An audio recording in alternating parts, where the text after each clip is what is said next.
Have I been on the first day? No, you're the first. So I guess, the second half of the year, you made some pretty decent strides in terms of competitiveness and staying in it, but I guess today was a couple of steps back in that department, wasn't it? Yeah, beaten by a really good side. Probably over that second half of the year, Dogs and Hawthorn are probably the two most consistent form sides of the competition. Dogs had a bit of a hiccup last week in Adelaide, but outside of that, they've been really, really good. And we were hoping we were going to be able to have the Dogs of last week rather than the one that has been so consistent over the second half of the year. But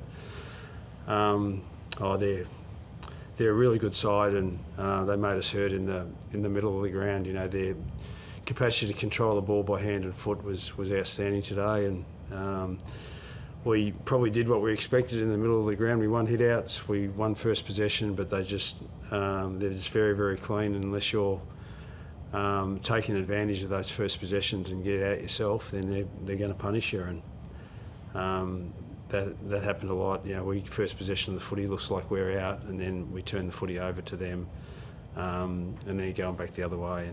And we just couldn't defend behind the ball. I think there was 5 centre bounce clearances this particular game, and makes it difficult if you're not winning centre bounce. In particular, I think we're down 9 or 10 in that stat. So full credit to them, but it's no surprise in terms of the quality of that midfield, and they're a pretty potent forward line if they get the supply that they did today. And then exacerbating that, obviously Charlie goes off early. It's probably one of the few guys you could afford to have leave the field, and just there talk to him. It just seemed like it was, and the inside 50 deluge, it just seemed like it was like the perfect storm, wasn't it? Yeah, it just upset our balance significantly.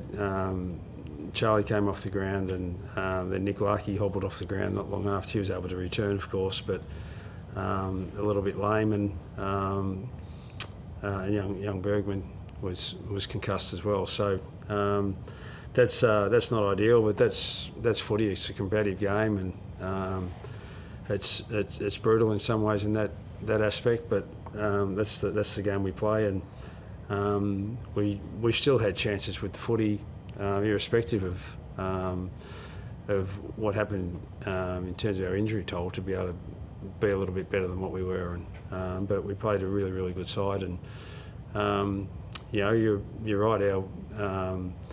Our contest work and that sort of stuff over the second half year has been really, really strong outside the Sydney game up in Sydney and this game. We'll try our best to butter up and get going one more time against Hawthorn next week. Have you got an update on Comben?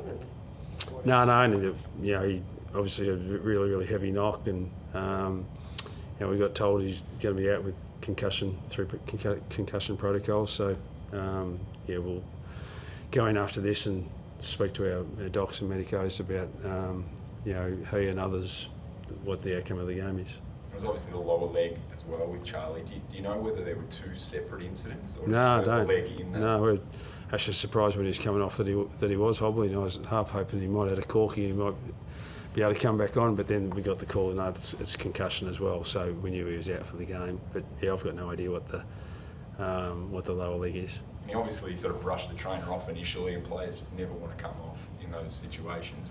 What do you think the solution is there? Does there need to be some sort of rule where if a trainer says, I want you off, it just has to happen? Listen, I don't really know, but I think the AFL do it as well as they possibly can, and that is they get to the player once they assess the severity of the knock. The message gets out through the various doctors to get the player off, and in those situations they're off the ground pretty quickly. You can't sit there like if a player is concussed, even he doesn't know necessarily what he might be doing in that situation. So what do? Put him in a headlock and drag him off? So I think that the game does it as well as it possibly can with guys that get a knock, and in this case he was off within a minute anyway. I mean, you've seen in your time, you've seen a lot of exciting young tools and been in charge of quite a few exciting young tools. Where does sort of Sam Darcy rank in that sort of? Yeah, he's a really talented player, but as I said, we've lost our 2 key defenders in Comben and Grifflo's out with the rest of the year with that wrist injury, so that doesn't help. But he's a very, very talented young player, but that's what you'd expect when a guy goes at pick 2 in the draft. Been around for 3 or 4 years, first couple of years just trying to get strength in his body to cope with the resilience of the game that's required for a big fella, and now we're starting to see what he could be in the next 8 to 10 years for their footy club. Alastair, you spoke about some of the players you might target in the off-season, some of the veterans that might come in and provide some leadership. Has your view changed on commenting on contracted players at other clubs? Because I know it wasn't something you necessarily wanted to do in the past, and you didn't necessarily like it in the past. No, that's just philosophical. Anyway, what I spoke about on Friday morning on radio.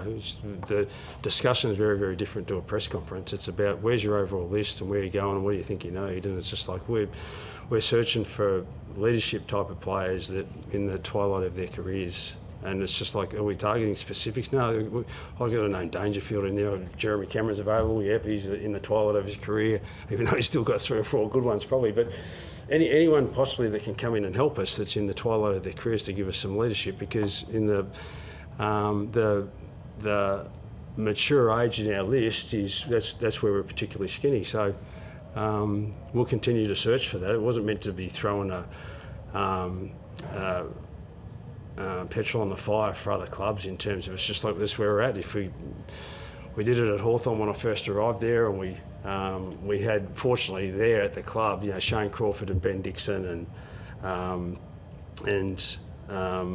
Johnny Barker and these older type of guys. We brought in a Stewie Jew, Hodgie and Birch did it up in Brisbane.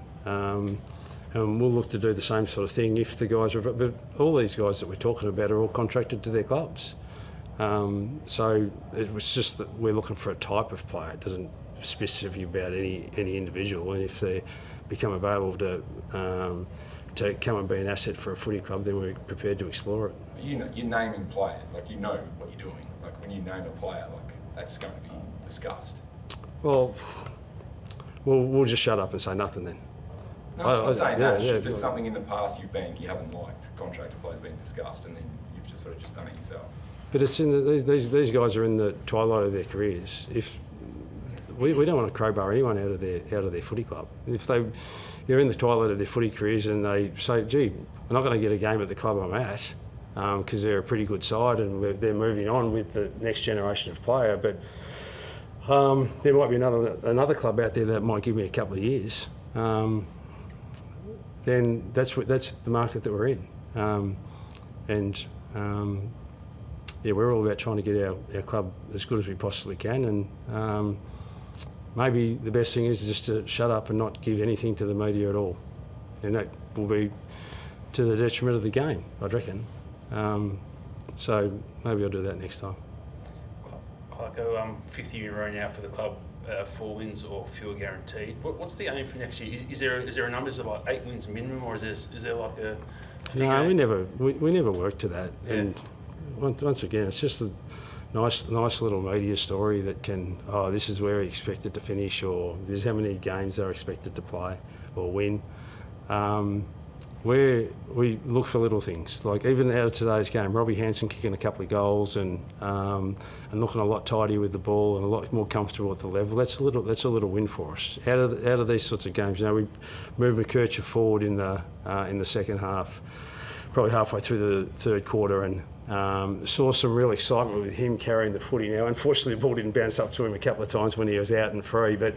He's not going to be a half-back flanker for the rest of his career, and today gave us an opportunity just to have a look at him for 40 or 50 minutes in the sort of midfield forward type of role, and could he evolve into that type of player for us? We're hoping so, but just little wins like that, whether we win, lose or otherwise, they're the things that we're searching for, and if we continue to take steps. Now, we usually find more wins than that out of a game of footy, and that's certainly been the case in the second half of the year. But we're really disappointed that we couldn't be more competitive today. But we played against a really good side that were on the rebound against a disappointing loss last week against Adelaide. And they're going to be really hard to beat come September if they can just keep playing with the type of form that they did today. They're going to be tough to beat.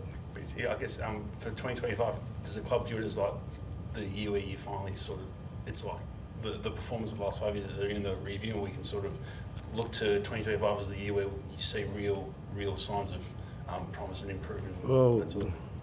who knows how quickly it happens? Some sides, like Brisbane's evolution, they won 5 in their first 2 years and then they bounced really quickly. Hawthorn did exactly the same thing.